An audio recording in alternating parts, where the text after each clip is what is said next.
we're going to finish talking about secondary leading tone chords right now. There's a few other things that are worth knowing about and being aware of.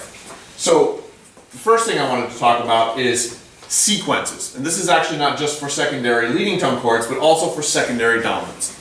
So the circle of fifths progression is the most powerful, compelling harmonic progression. And what you can do is you can substitute. So you may sub a secondary function for any diatonic chord. So the diatonic circle of fifths would be 3/7, 6/7, 2/7, 5/7 to 1. Perfectly great progression. How can you have some variety in that? Well, we know that, and I'm going to work backwards, that instead of a 2/7, we could do a 5/7 of 5. And before a 2 chord, we could do a 5/7 of 2. And before a 6 chord, we could do a 5/7 of 6. And that these chords would also share the same root, but they would just have a different sonority. So 3/7 is kind of equivalent and can be to a 5/7 of 6.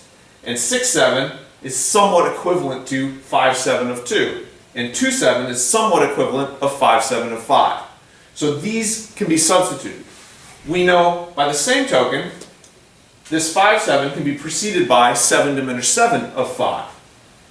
So it falls in this category here. And I'm going to indicate that by going like this. You have 3 options, 1, 2, 3. And they can be used interchangeably. So 7 diminished 7 of 2, 7 diminished 7 of 6.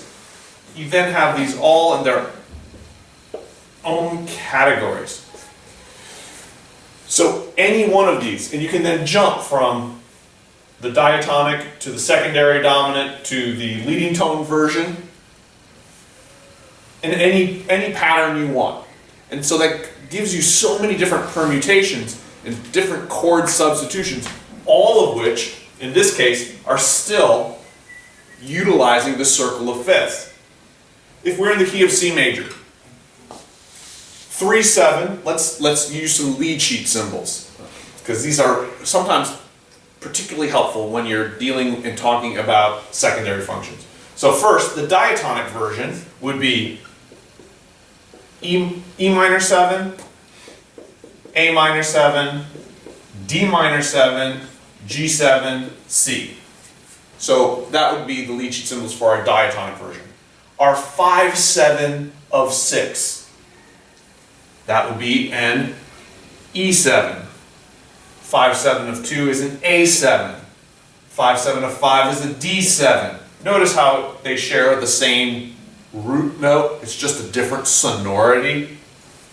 Then G7, C7, or C rather. 7 diminished 7 of 6, again 6 is normally A, it becomes a G sharp diminished 7 to a C sharp diminished 7 to a F sharp diminished 7, and then G7, C. These are going to be the same. So I can use any one of these 3 chords to any one of these 3 to any one of these 3, and then always end with 5/1 to solidify the key. Let me play a couple of examples. Let's randomly pick some. Let's just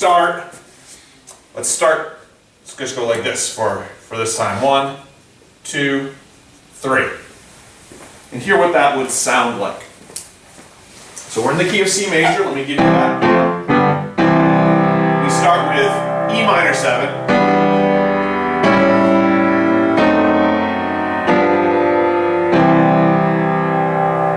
That's actually a circle of fifths progression in disguise. Let's do another option. How about another one? Let's see here. Instead of that, let's go E7 to C sharp diminished 7 to D minor 7. Let's try that. Hear what that sounds like. Again, C major is our home key. E7.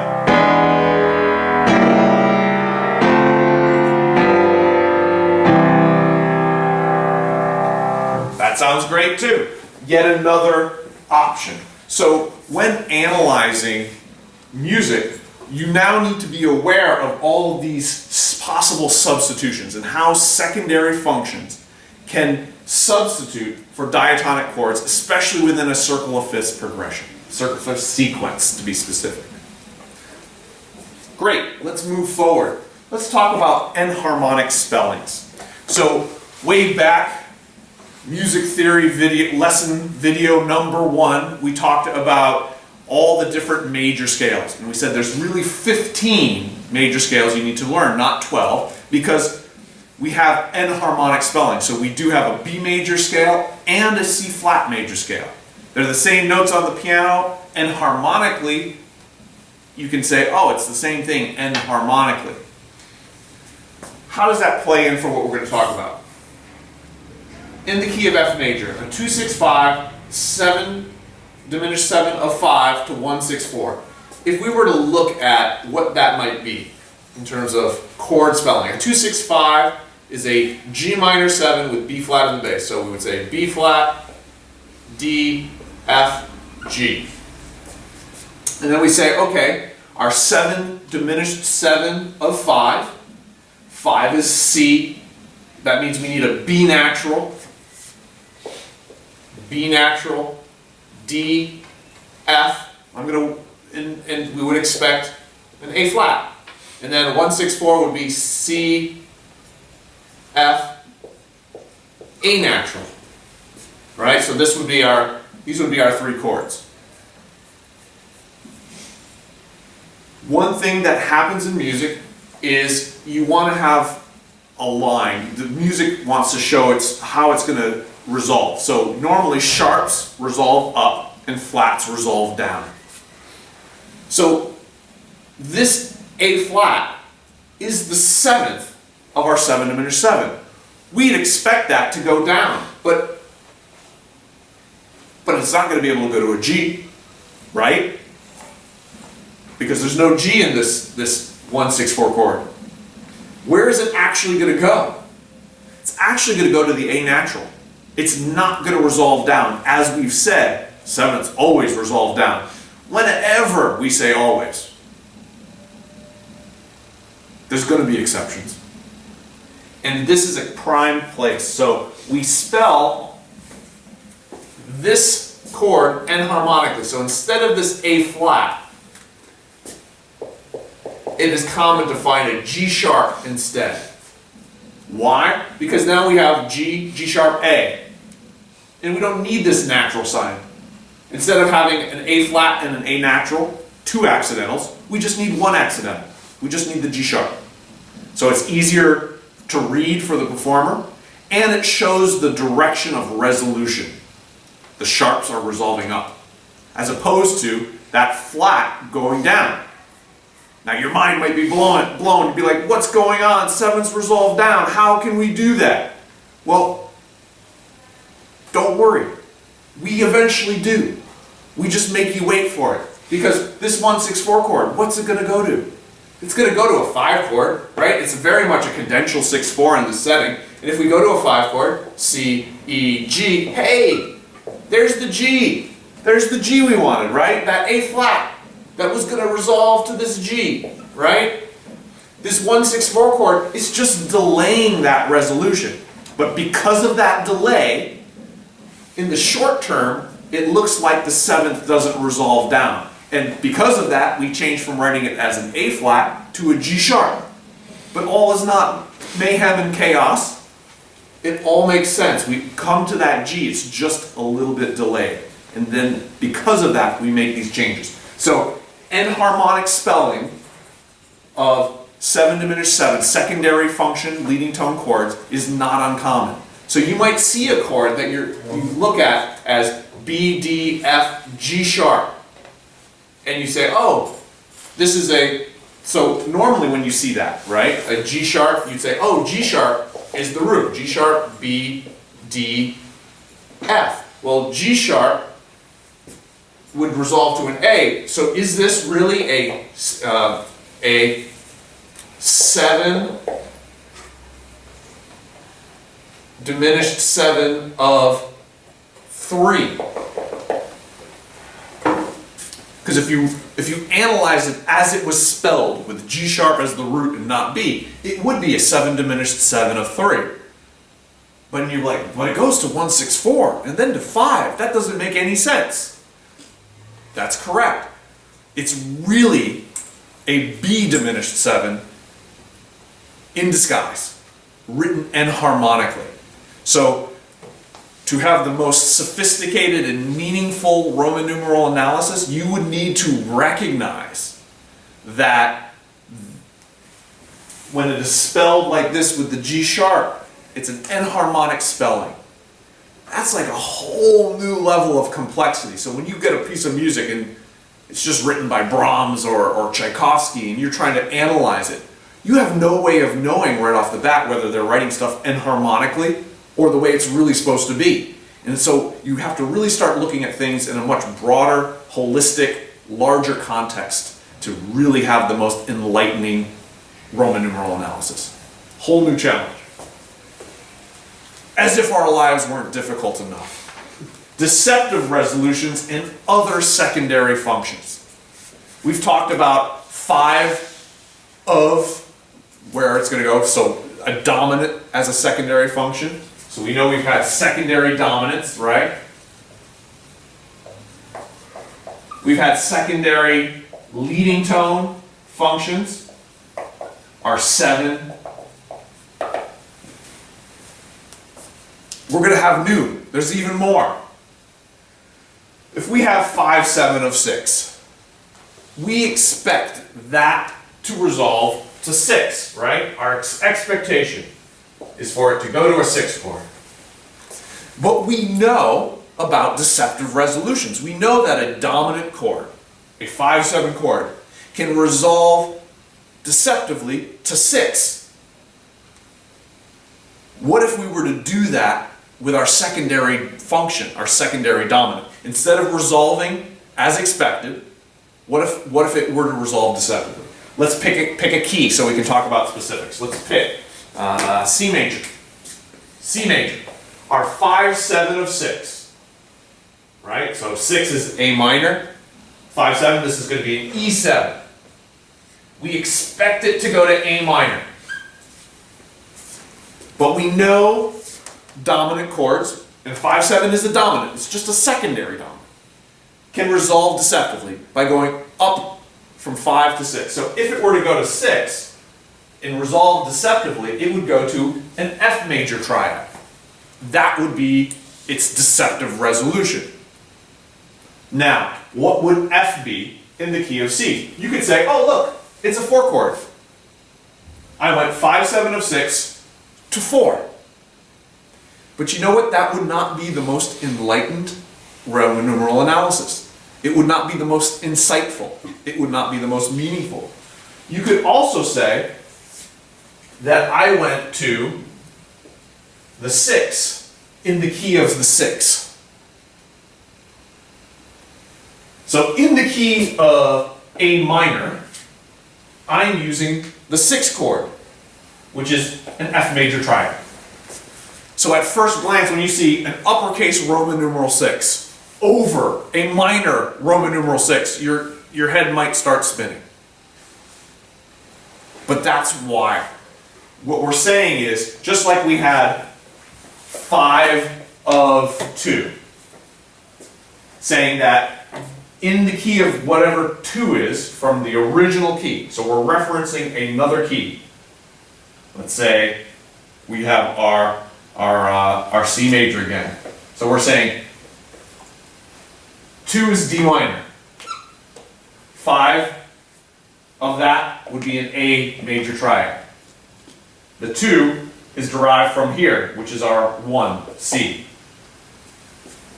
In this case, we're saying in the key of the 6, which is A minor, a 6 chord in the key of the 6. So keep in mind that these numbers on the bottom for secondary functions are telling you a key. They're not telling you a chord, they're telling you a key. So in the key of A minor, 6, we have a 6 chord. So a deceptive resolution could be 5/7 of 6 to 6 of 6. It has that same functioning that we've found with primary, dominance, and the deceptive resolution. All right, let's put this to an even larger test. F major. Let's say I start with these lead sheet symbols. F major triad to E diminished over G, G sharp diminished 7, A7, B flat major triad, G sharp diminished 7 over B, F over C, C7, F. I started to do a Roman numeral analysis. We're in the key of F. Let's figure out what exactly is going on here. From a Roman numeral analysis, how insightful can our Roman numeral analysis be of these lead sheet symbols, of this sequence of chords? F major, that's our 1 chord. E diminished over G, that's our 7 diminished 6. G sharp diminished 7. This would be at first glance, you would guess this 7 diminished 7 of 3. Right? This would be your first guess. But it doesn't go to 3, it goes to an A7. You know, and if you said, okay, well, A7, that would just be a 5/7 of 6, right? And then this B flat major triad would just be my 4 chord. But when you do this right here, you kind of say, well, why do we have this 7 diminished 7 of 3 that doesn't go to 3? That's really confusing. And why does this 5/7 of 6 not go to 6? So instead of having this as our analysis, what we do is we recognize that all of these 3 chords really are all in the key of 6, in the key of D minor. And so this A7 is our 5 chord in D minor that resolves deceptively to what would be 6 in D minor. So we say 7 diminished 7 of 5 to 5/7 to 6. If you just saw this progression, that wouldn't be all that surprising to you. That would make a lot of sense. 7 diminished 7 of 5 going to 5. We would expect that. 5/7 resolving to 6. We'd expect that too. That type of deceptive resolution is not uncommon. So we analyze it by saying this with a bracket of whatever key. So we have embedded secondary functions. It's much better than this. This right here, not very good. 7 diminished 7 of 3 to 5/7 of 6. That doesn't make sense. 5/7 of 6 going to 4. That doesn't make sense. This is much more illuminating. And that's a whole other level of Roman numeral analysis that you're going to be asked to do. And well, when you do that, you'll have a much better understanding of how these chords hold together and why they move the way they move. Let's keep going. If we go backwards, this F major triad is definitely a 1 chord. This C7 is definitely a 5/7 chord. F over C is a 1/6/4. G sharp diminished 7 over B. Well, G sharp, you would normally say 7 diminished 7 of 3. But we don't go to 3. So is this really the most enlightened and insightful Roman numeral analysis, or is there something else going on here?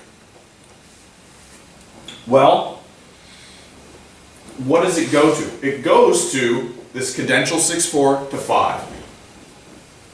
It's going to 5. Is there any way we could say that this is something going to 5? Is there any way we could justify that? Well, if we rewrote G sharp, B, D, F to be B, D, F, A flat, it would now be a 7 diminished 7 of 5. You will notice that I did the same thing up here. If you were paying attention and remember, you know that's exactly where it's going. This is an enharmonic spelling. And the most insightful thing to do would be 7 diminished 7 of 5. I'm not taking into consideration all the inversions here. To do that, I would call it 7 diminished 6 5. And actually, I wouldn't even do that because we have that B in the bass. So I would just call it. I actually would call it 7 diminished 7 of 5 because B is the actual way it's functioning. So I call it 7 diminished 7 of 5 to 164. So this is an example of enharmonic spelling. This is because of deceptive resolutions and what's going on here.